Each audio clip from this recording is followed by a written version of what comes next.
Hello all. இன்னைக்கு நம்ம பார்க்க போற டாபிக் எல்லாத்துக்குமே பதில் சொல்லிட்டே இருக்காம நம்ம அமைதியா எப்படி போறது அப்படிங்கறத பத்தி தான்.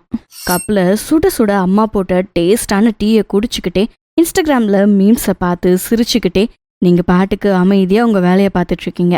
சடனா ஒரு நோட்டிபிகேஷன். சில பேர்லாம் எப்படி மரியாதை கொடுக்கணும்னு கத்துக்கணும் அப்படின்னு ஒரு வாட்ஸ்அப் மெசேஜ் வருது. யாரா அவன் நம்ம நிம்மதியை கெடுக்கிறதுக்குன்னே இந்த மெசேஜை அனுப்பிட்டு இருக்கானே அப்படின்னு டென்ஷன் ஆயிடுறீங்க. தெரியும் அந்த சில பேர் நீங்க தான். உங்களை தான் அவங்க சொல்றாங்கன்னு உங்களுக்கு நல்லாவே தெரியும். உள்ள தூங்கிட்டு இருக்கிற ஹல்க்கு அப்பதான் கொந்தளிச்சு எழும்புவான். உடனே அந்த மெசேஜுக்கு பேராகிராஃபா ரிப்ளைவை டைப் பண்ணுவீங்க. அப்புறம் அதை அழிச்சிட்டு இன்னும் நல்லா திட்டுவோம் அப்படின்னு திரும்ப டைப் பண்ணுவீங்க. இந்த டைம் நல்லா பஞ்சோட எமோஜிஸ் எல்லாம் போட்டு ஏன்டா இந்த மெசேஜை அனுப்பணும் அப்படின்னு அனுப்பிச்சவங்களே காண்டாகிற அளவுக்கு ரெஸ்பாண்ட் பண்ண ஆரம்பிப்பீங்க. அந்த மெசேஜை அப்படியே அனுப்பிட்டு வெயிட் பண்ணுவீங்க. பார்க்கணும் அனுப்புனவங்க பார்க்குறவரை உங்களால நிம்மதியா இருக்கவே முடியாது. அப்படியே பார்த்ததுக்கு அப்புறம் அவன் சண்டைக்காரனா இருந்தா இந்த வந்துருச்சுடா டைம் பாஸ் அப்படின்னு வேணும்னே உங்க கூட இன்னும் சண்டை போட ஆரம்பிப்பான். இப்படியே அன்னைக்கு நாள் முழுக்க வேஸ்டா போயிடும். அந்த ஒரு மெசேஜ் பயங்கரமா அவங்கள ட்ரிகர் பண்ணி பட்டுன்னு ரியாக்ட் பண்ண வச்சு உங்களோட இந்த நல்லா இருக்கிற மொத்தமான அமைதியையும் கெடுத்துரும். உங்களோட ஆரோக்கியத்தை கருதி நான் ஒரு விஷயம் சொல்றேன். நீங்க எல்லாத்துக்கும் ரியாக்ட் பண்ண தேவையில்லை. எல்லாத்துக்கும் பதில் சொல்லணும் அப்படின்னு அவசியம் இல்லை. சில மக்களோட இயற்கை குணங்களை நம்மளால மாத்தவே முடியாது. நம்மளால முடிஞ்சது எல்லாம் அவங்க சொல்றத மண்டையில ஏத்திக்காம ரிலாக்ஸா இருக்கிறது மட்டும்தான். சொல்றது உங்க ஃப்ரெண்டாவே இருந்தாலும் க்ளோஸ் ஆன சிஸ்டராவே இருந்தாலும் அவங்க உங்களை கடுப்பேத்துறதுக்குன்னே பேசுறாங்க அப்படின்னா அந்த பேச்சுக்கு நீங்க ரிப்ளை பண்ணவே தேவையில்ல, எக்ஸ்பிளைன் பண்ணவும் தேவையில்ல. இந்த பதிவை ஸ்கிப் பண்ணாம கேளுங்க. இனி நீங்க எல்லாத்துக்கும் ரியாக்ட் பண்ண மாட்டீங்க. Drama, over reaction. பொதுவா டெக்ஸ்ட்ல வர மெசேஜ்ல கரெக்டான எமோஷன் கன்வே ஆகாது. அவங்க ஒரு டோன்ல அனுப்பியிருப்பாங்க, நம்ம ஒரு டோன்ல படிப்போம். இங்கதான் நிறைய பிரச்சனை உருவாகுது. எல்லாத்தையுமே நெகட்டிவா பார்த்துட்டு எல்லாத்துக்குமே நம்ம நெகட்டிவா ரியாக்ட் பண்ண ஆரம்பிப்போம். அங்கதான் தப்பே ஆரம்பிக்குது. வர்ற மெசேஜை பார்த்துட்டு ஓவரா ட்ராமா பண்ணிடுறோம். ஆனா நம்ம மன அமைதி தான் பாதிக்கப்பட்டுட்டே இருக்கு அப்படின்னு புரியறதே கிடையாது. நம்ம மூளை வித்தியாசமானது. அதுக்கு அமைதியை விட பயமும் பதட்டமும் தான் ரொம்ப பிடிக்கும். அதை தான் தேடும், அதை தான் இருக்கு பிடிக்கும். அதனாலதான் டெக்ஸ்ட் மெசேஜ்ல வர்ற ஐ லவ் யூவை விட அப்படின்னு வர்ற மெசேஜுக்கு நமக்கு பயங்கரமா கடுப்பாகும். என்னடா அது, எவ்வளோ பேசணும், ஆனா ஜஸ்ட் அப்படின்னு சொல்லிட்டானே அப்படின்னு தோணும். ஆப்போசிட்ல என்ன நடக்குதுன்னு கண்ணால பாக்குறது இல்ல, அதுக்குள்ள ரியாக்ட் பண்ணிடுறது. இப்படி ரியாக்ட் பண்றதால கொஞ்ச நேரம் தான் டோபமைன் எஃபெக்ட் கிடைக்கும்.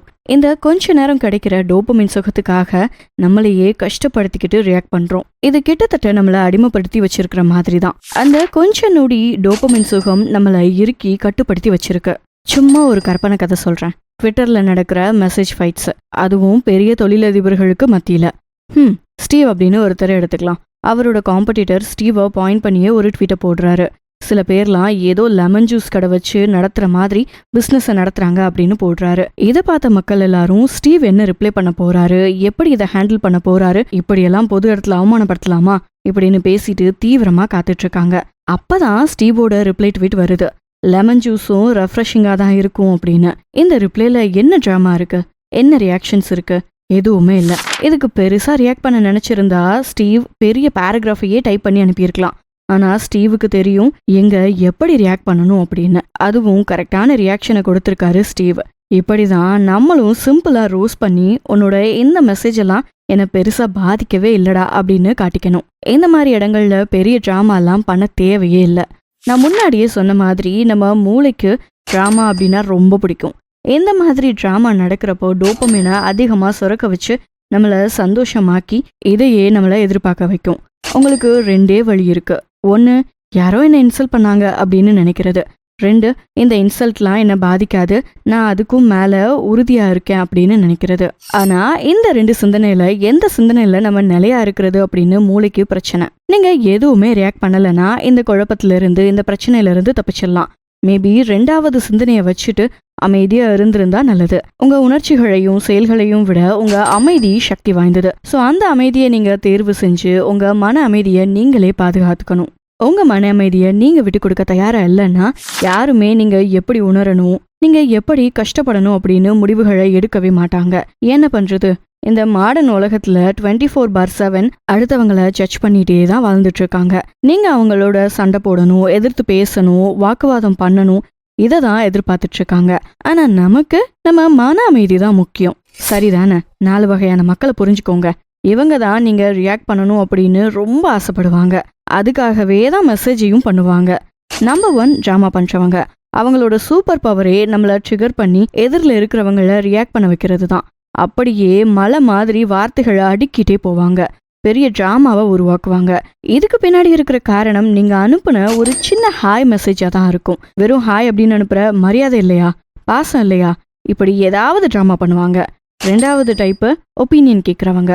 இந்த கல்யாணத்தை பத்தி நீ என்ன நினைக்கிற, இந்த பொண்ணு பத்தி, இந்த வேலையை பத்தி நீ என்ன நினைக்கிற, இப்படி ஒப்பீனியன் கேட்டுக்கிட்டே இருப்பாங்க. 3வது ரகம் இன்ஸ்டா ட்ரோல் குரு. எல்லா கமெண்ட் செக்ஷன்லயும் இவனோட கமெண்ட்ஸ் இருக்கும். நீங்க ஒரு கமெண்ட் பண்ணா கூட உங்களை ட்ரிகர் பண்ற மாதிரி ரிப்ளை பண்ணுவான். உங்க போஸ்ட்டுக்கு வேணும்னே உங்களை ட்ரிகர் பண்ற மாதிரி கமெண்ட் போடுவான்.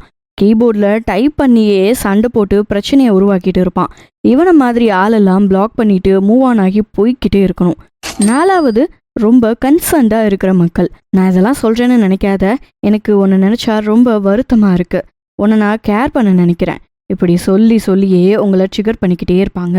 இது தெரியாம நீங்களும் ரியாக்ட் பண்ணுவீங்க. சில நேரம் கடுப்பாகி நீங்க ஒன்றும் எனக்காக வருத்தப்பட தேவையில்லை அப்படின்னு மோசமா ரியாக்ட் பண்ணுவீங்க. இந்த 4 வகையான மக்கள் கிட்ட இப்ப இருக்கிற மாடர்ன் உலகத்துல நம்ம பாதுகாப்போட தான் இருக்கணும். என்ன நடக்கணுமோ அதை உங்களால கண்ட்ரோல் பண்ண முடியாது. நீங்க எப்படி ரியாக்ட் பண்றீங்களோ அதை தான் உங்களால கண்ட்ரோல் பண்ண முடியும். உனக்கு நீ தான் எழுந்து நிக்கணும் அப்படின்னு தான் நமக்கு சொல்லி கொடுத்து வளர்த்துருக்காங்க. ஆனா நமக்காக நிக்கிறது அப்படின்னா சத்தம் போட்டு சண்டை போட்டு நிக்கிறது அப்படின்னு விஷயம் கிடையாது. சில நேரம் எதுவுமே பேசாம அமைதியா போறதும் நமக்காக நம்ம ஸ்டாண்ட் அப் பண்றது தான். அமைதியா இருக்கீங்க அப்படிங்கறதுனால நீங்க பலவீனமானவங்க ஆயிட மாட்டீங்க. மன நிம்மதியை நீங்க தேர்வு செய்யற அளவுக்கு நீங்க புத்திசாலியா இருக்கீங்க அப்படின்னு அர்த்தம். யார் வேணாலும் சத்தம் போட்டு கத்திட முடியும். ஆனா கடுமையான சூழல்லையும் எதுவும் பேசாம அமைதியா இருக்கிறதுக்கு உண்மையாவே பலம் வேணும். வேணும்னே மக்கள் உங்களை ட்ரிகர் பண்றப்ப கூட நீங்க அமைதியா இருந்துட்டீங்க அப்படின்னா நீங்க தான் ஜெயிச்சிட்டீங்க அப்படின்னு அர்த்தம். உங்க மைண்டை ட்ரெயின் பண்ணுங்க. ஒரு நிமிஷம் அமைதியாகிட்டு இதுக்கு நம்ம பதில் சொல்லி தான் ஆகணுமா அப்படின்னு யோசிச்சுட்டு பதில் சொல்ற மாதிரி உங்க மைண்டை நீங்க ட்ரெயின் பண்ணுங்க. ஒரு விஷயம் நடக்குது, உங்களுக்கு ரெஸ்பாண்ட் பண்ண தோணுது அப்படின்னா ஒரு நிமிஷம் அப்படியே பாஸ் பண்ணி அமைதியா நின்றுட்டு, உண்மையாவே இதுக்காக நான் என்னோட எனர்ஜியை வீணாக்கணுமா, இதனால நாளைக்கு எனக்கு எதுவும் புண்ணியம் கிடைக்க போகுதா, இதுக்காக நான் இப்போ ரியாக்ட் பண்ணா நான் எதெல்லாம் இழப்பேன், இது நடக்கிறது என்னோட பிரதிபலிப்புக்காகவா இல்ல அவங்களோட பிரதிபலிப்புக்காகவா, இந்த கேள்விகளை கேட்டு அப்புறமா ரியாக்ட் பண்ணலாமா வேணாமா அப்படின்னு யோசிங்க. இந்த ஒரு நிமிஷம் பாஸ் பண்றது அப்படிங்கிறது ஒரு மேஜிக். ஒரு விஷயத்துக்கு பட்டுன்னு ரியாக்ட் பண்ணாம நீங்க அமைதி ஆகிட்டீங்க அப்படின்னா, யோசிக்கிறீங்க அப்படின்னா அங்க உங்களுக்கான மேஜிக் நடந்துட்டு இருக்கு அப்படின்னு அர்த்தம். உங்க மூளைக்கு லாஜிக்கான சில நேரங்கள் கிடைக்குது. எமோஷன்ஸ் இல்லாம லாஜிக்கான விஷயங்களை பிடிச்சிக்க உங்க மூளைக்கு நீங்க நேரம் கொடுக்கறது ரொம்ப பெரிய விஷயம். 1 மணி நேரம் கழிச்சும் நீங்க ரெஸ்பாண்ட் பண்ணியே ஆகணும் அப்படின்ற கட்டாயத்துல இருந்தீங்கன்னா அதையும் பார்த்து தான் பண்ணணும். இல்ல தேவையில்லை அப்படின்னா அப்படியே தூக்கி போட்டுட்டு உங்க வேலையை பார்த்துட்டு போயிட்டே இருங்க. எல்லாரோட மூடையும் நீங்க ஃபிக்ஸ் பண்ண வேண்டிய அவசியம் இல்லை. எல்லாருக்கும் நீங்க தெரபிஸ்ட் இல்லை. இன்டர்நெட்ல நடக்கிற எல்லா போருக்கும் நீங்க போர்க்கள வீரர் இல்ல. சில சமயம் நீங்க செய்ய வேண்டியது எல்லாமே உங்க எனர்ஜிகளை பாதுகாக்கிறது மட்டும்தான். டிராமா பண்ண நினைக்கிற மக்கள் அந்த டிராமால உங்களையும் சேர்த்துக்க சொல்றாங்க. ஆனா நீங்க இல்லாமலேயே அவங்க அந்த டிராமாவை என்ஜாய் பண்ணட்டும், பேசட்டும், நல்லா பேசட்டும், உங்களை பத்தி தப்பா புரிஞ்சுக்கட்டும், உங்களை பத்தி கதை கட்டட்டும். எல்லாரோட புரிதலையும் எல்லாரோட பார்வையையும் நீங்க சரி பண்ணணும் அப்படின்ற அவசியம் கிடையவே கிடையாது. உங்களோட அல்டிமேட் கோல் உங்க எனர்ஜியை பாதுகாத்து உங்க மன அமைதியை பத்திரமா பாதுகாத்துக்கிறது தான். உங்க பீஸ் அப்படிங்கிறது ரொம்ப ஆடம்பரமான விஷயம். ஆட்டம் பாட்டம் கூத்து சத்தம் இதெல்லாம் தான் ஆடம்பரம் அப்படின்னு நினைக்கிறோம். ஆனா அமைதி தான் உண்மையான ஆடம்பரம். இந்த சத்தமான உலகத்துல அமைதி அப்படிங்கிறது ஃப்ரீயா கிடைக்காது. இதை அடைய நம்ம நிறைய செலவு செய்ய வேண்டியிருக்கு.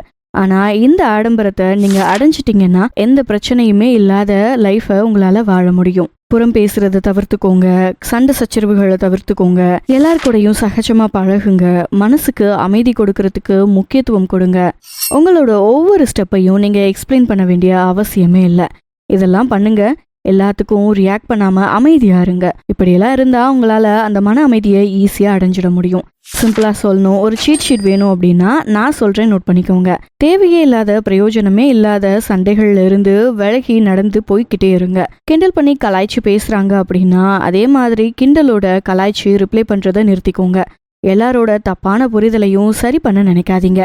டிராமாவை அப்படியே ஆஃப் பண்ணிட்டு நெகட்டிவிட்டியையும் பிளாக் பண்ணிட்டு உங்க இடத்த கொஞ்சம் ஃப்ரீ ஆக்கிக்கோங்க. உண்மையாவே உங்களுக்கு மதிப்பு கொடுக்குற விஷயத்துக்கு மட்டும் ரெஸ்பாண்ட் பண்ணுங்க. இதுவே நீங்க செய்யற அதிகபட்ச செயல் அப்படின்னு சொல்லலாம். பொதுவாவே காரு, பணம் இதெல்லாம் வச்சுதான் வெற்றியை கணக்கிடுறாங்க. ஆனா உண்மையான வெற்றி மன நிம்மதியில தான் இருக்கு. தெளிவா இருக்க முடியுது, நல்லா என்ஜாய் பண்ண முடியுது அப்படின்னா இதுலதான் அதிகமான வெற்றிகள் இருக்கு. ஒரு ரூம்ல எந்த மக்கள் அதிக சத்தம் கூச்சல் போட்டுட்டு இருக்காங்களோ அவங்க தான் பவர்ஃபுல்லான கருத்துக்களை சொல்லுவாங்க. பட்டு பட்டுன்னு ரியாக்ட் பண்ணக்கூடிய மக்கள் ஸ்மார்ட் ஆனவங்க அப்படின்னு சொல்லப்படுவாங்க. அதுவே அமைதியா ஸ்மைல் பண்ணிட்டு எதையும் மைண்டுக்கு எடுத்துக்காம பணிவோட நடந்து போகக்கூடிய மக்கள், இவங்க தான் கேமை மாஸ்டர் பண்ணியிருக்காங்க அப்படின்னு அர்த்தம். இவங்க தான் உண்மையாவே பெரிய சக்சஸ்ல இருக்காங்க அப்படின்னு அர்த்தம். அடுத்த முறை எவனாவது உங்களை ட்ரிகர் பண்ணாலும் வேணும்னே வம்புக்கு இழுக்கிற மாதிரி தெரிஞ்சாலும் ஒரே நிமிஷம் அமைதியாகிட்டு என்னோட மன நிம்மதியை விட இவனுக்கு நான் சொல்ல வேண்டிய பதில் பெருசா அவ்வளோ வர்த்தா அப்படின்னு கேளுங்க. இந்த அல்ப விஷயத்துக்காகவா என் மன நிம்மதிய நான் நிலக்கொலைய வைக்கணும் அப்படின்னு நீங்களே பெருமூச்சு விட்டுட்டு ஸ்மைல் பண்ணிட்டு கடந்து போக ஆரம்பிச்சிடுவீங்க. அவங்களோட எண்ணம் தப்பா இருக்கு, உங்களை காயப்படுத்துறதுக்குன்னே எல்லாம் பண்றாங்க அப்படின்னா பொறுமையா இருங்க. அவங்களுக்கும் கர்மாவோட பதிலடி கண்டிப்பா கிடைக்கதான் போகுது. எல்லா போரையும் நீங்க எப்பவுமே கையில கொண்டுட்டு போகணும் அப்படின்ற அவசியம் இல்லை. நீங்க பண்ண வேண்டியது எல்லாம் மன நிம்மதியை கொண்டு போகணும், அவ்வளோதான். இனி உங்க மன அமைதியை எதுக்காகவும் கெடுத்துக்காதீங்க. எல்லாருக்கும் நீங்க பதில் சொல்லணும் அப்படின்ற அவசியமே இல்லை. திரும்பவும் சொல்றேன், நீங்க உங்க மன அமைதிக்கு மன நிம்மதிக்கு தான் முக்கியத்துவம் கொடுக்கணும். என்ன இதெல்லாம் சரிதானே? அப்போ கமெண்ட்ல சொல்லுங்க பீஸ் அப்படின்னு. மீண்டும் ஒரு நல்ல பதிவில் உங்களை சந்திக்கிறேன். அது வரைக்கும் நன்றி.